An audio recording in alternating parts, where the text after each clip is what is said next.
আসসালামু আলাইকুম ওয়া রাহমাতুল্লাহ। শয়তানের স্ত্রী তুরতুবাকে আল্লাহ পাক কিভাবে সৃষ্টি করেছেন এবং কিভাবে শয়তানের সাথে তার বিবাহ সম্পন্ন হয়েছিল? প্রিয় দর্শক, শয়তানের সন্তান কিভাবে জন্ম হয় এবং একদিনে শয়তান কতগুলো সন্তানের জন্ম দেয়, এছাড়াও আজকের ভিডিওতে আমরা জানব শয়তান তার গুরুত্বপূর্ণ ৮ সন্তানকে ৮টি গুরুত্বপূর্ণ দপ্তরে নিয়োগ দিয়ে রেখেছেন। সেই ৮টি গুরুত্বপূর্ণ দপ্তর ও মানব জীবনে সেগুলোর ভূমিকা নিয়েও আলোচনা হবে। এছাড়াও ভিডিওর শেষে আমরা জানব শয়তান কোথায় বসবাস করে এবং মানুষের তুলনায় শয়তানের ছেলে সন্তানের সংখ্যা কত। মহান আল্লাহ রাব্বুল আলামিন পবিত্র কোরআনে বলেন, তোমরা কি আমাকে ছেড়ে শয়তান ও তার বংশধরদের আনুগত্য করবে, যে তোমাদের প্রকাশ্য শত্রু? পবিত্র কোরআনের এই আয়াতের মাধ্যমে ১০০% প্রমাণিত হয় যে শয়তানের স্ত্রী ও সন্তান রয়েছে এবং মুহাম্মদুর রাসূলুল্লাহ যখন পৃথিবীতে ছিলেন ইতোমধ্যেই শয়তান তার বংশ বিস্তার করে শাখা প্রশাখা পুরো বিশ্বময় ছড়িয়ে দিয়েছিল।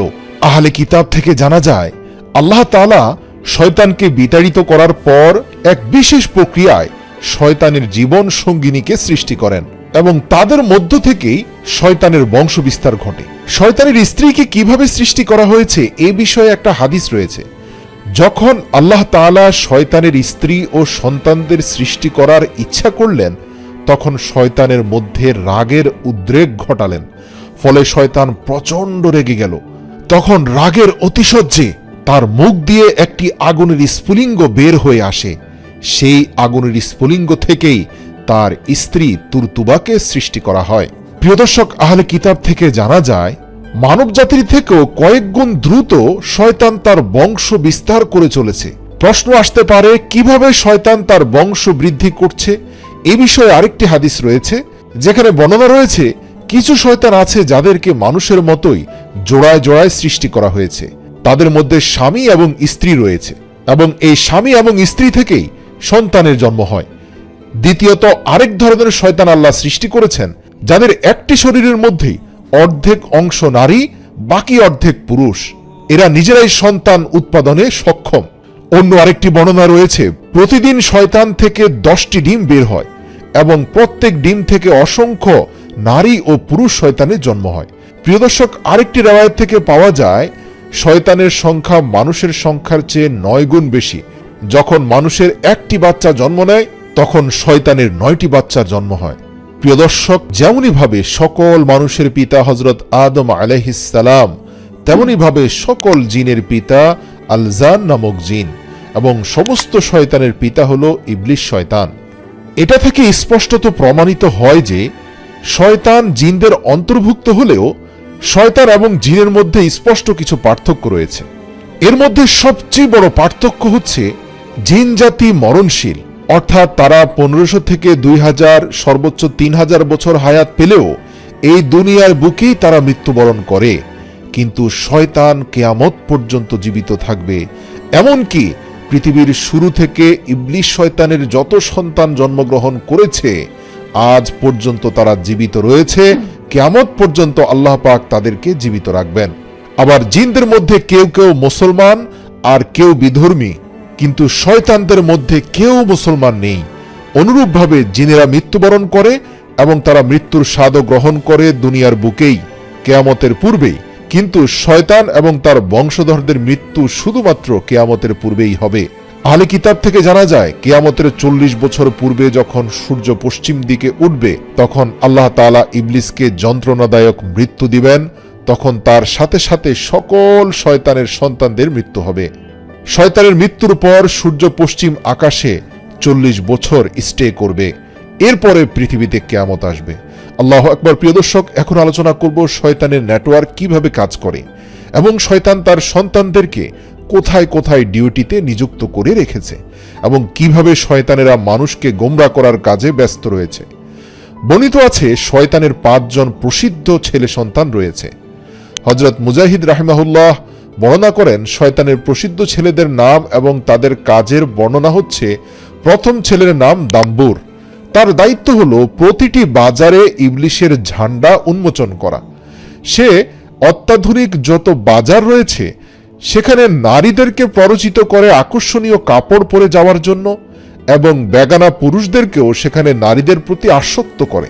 সাধারণত বেগানা সুন্দরী নারীর দিকে দৃষ্টিপাত করলে মানুষের মধ্যে যে মোহ তৈরি হয়, সেটা মূলত শয়তান দাম্বুরের প্ররোচনা। শয়তানের দ্বিতীয় বড় ছেলের নাম হচ্ছে সিবর, যে মানুষের মধ্যে ফিতনা ফাসাদ সৃষ্টি করে এবং বড় ধরনের মুসিবতের মধ্যে ফেলে দেয়।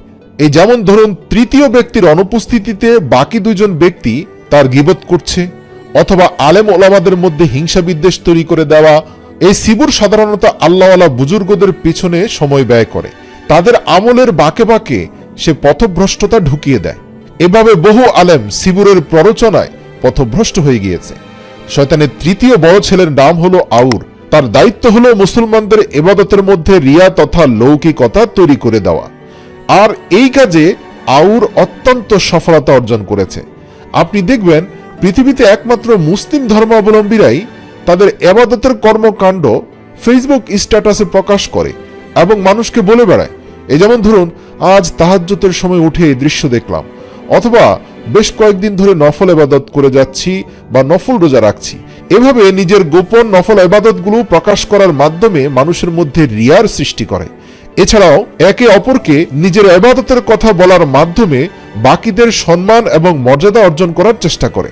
কিন্তু এই ধরনের রিয়া খ্রিস্টান বা অন্য কোনো ধর্মাবলম্বীদের মধ্যে খুব একটা দেখা যায় না।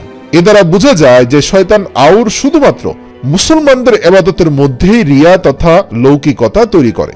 শয়তানের চতুর্থ ছেলের নাম মেসুদ। সে মানুষের মাঝে তার প্রসার ঘটায় এবং আপোষের মাঝে বিবাদ সৃষ্টি করে। অর্থাৎ সে কোনো সংঘর্ষ বা সংঘাতের মধ্যে সমাধানের রাস্তা দেখাবে না। সে সবসময় মানুষের অন্তরের মধ্যে এমন বেশি রাগের উদ্রেক ঘটায়, যার ফলে মানুষ একজন আরেকজনের সাথে মারামারি বা রক্তক্ষয়ী সংঘর্ষে লিপ্ত হয়ে যায়। যখনই এর মধ্যে তৃতীয় কোনো পক্ষ সমাধানের চেষ্টা করে, তখন শয়তান মেসুদ তাদের মধ্যে গন্ডগোল লাগিয়ে দেয় এবং সমাধানের রাস্তা বন্ধ করে দেয়। সাধারণত মানুষের ভিতরে যে ক্রোধ এবং বিদ্বেষ তথা হিংসে তৈরি হয়, তা শয়তান মেসুদের প্ররোচনাই হয়। শয়তানের পঞ্চম ছেলের নাম হচ্ছে দামিস। সকল লোকেদের সাথে থাকে, বিশেষ করে মানুষের মধ্য থেকে বরকত উঠিয়ে দেওয়ার জন্য সে চেষ্টা করে। এই যেমন ধরুন, ঘরে ঢুকার সময় সালাম দেওয়ার কথা সে ভুলিয়ে দিবে। এছাড়াও খাবার খাওয়ার শুরুতে বিসমিল্লাহ বলাটার কথাও ভুলিয়ে দিবে। ঘুমানোর পূর্বে ঘুমের দোয়া পড়ার কথা ভুলিয়ে দিবে। বাথরুমে প্রবেশের পূর্বে আল্লাহর নাম নেয়ার কথা ভুলিয়ে দিবে। এছাড়াও ইস্তেগফার করার কথা ভুলিয়ে দিবে। এছাড়াও শয়তান দামিসের কাজ হচ্ছে কোনোভাবে মানুষ যেন গুনাহের পরে পুনরায় আবার তওবা না করে সেজন্য চেষ্টা সাধনা করা।